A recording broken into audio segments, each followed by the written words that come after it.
Was that Pedro? Pedro thinks all your enemies are bitches. Hey, it turns out Kanye was right. I mean, is there a sentence that could get you in more trouble? Probably not. Not about that crazy anti-Semitic stuff, but when he said that you should love your haters because they're your biggest fans. Actually, you've probably heard a lot of people say that before, that you should love the people who think you can't achieve things. Basically love your haters. It's even in the Bible that you should love your enemies. You might be thinking, why on earth would I love my haters?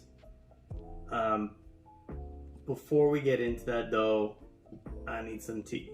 So the tea today is provided by Plenty, which is a company in Montreal that makes really nice bespoke teas. So let's see what it's all about. Classics are great. We all cherish that nostalgic feeling. At Plenty, we reimagined it with our unique touch.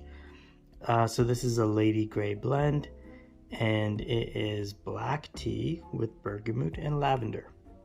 I guess this is the money shot right here.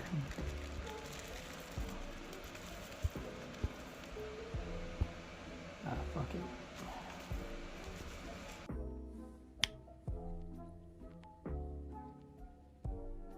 Okay, the moment of truth.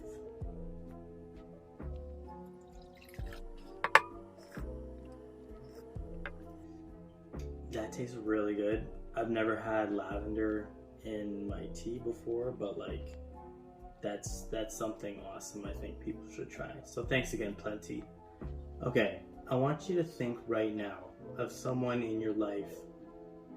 We'll call them a hater that didn't think you could achieve something that you really wanted to achieve, or just was resistance to you. Well, in this book, The 33 Strategies of War by Robert Greene, there's one strategy called the polarity strategy. The polarity strategy basically states that you'll perform better when you have clear enemies, for lack of a better word. So when you declare war on those things, on those enemies, you all of a sudden have vision. You have a clear goal, which is to prove them wrong, right?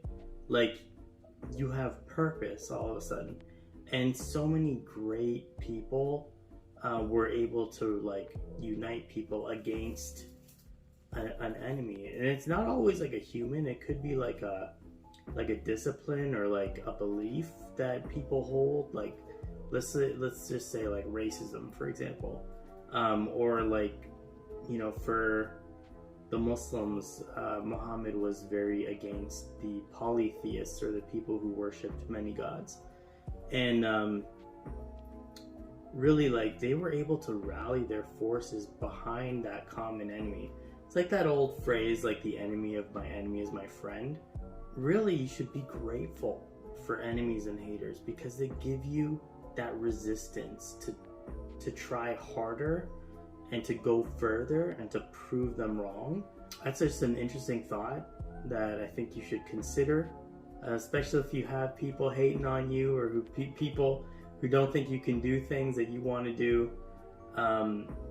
You just be grateful for them, because without them, you might not actually go as far as you would with them. And that's the funny part, right? It's like playing a video game. Imagine all the there's no bosses to defeat. What are you gonna do in the game? There's no purpose, right? You don't have drive to level up and get to the next level so that you can defeat people in the game. So from the bottom of my heart, I'm wishing you victory over your enemies and haters, whether they be people or ideas. Peace.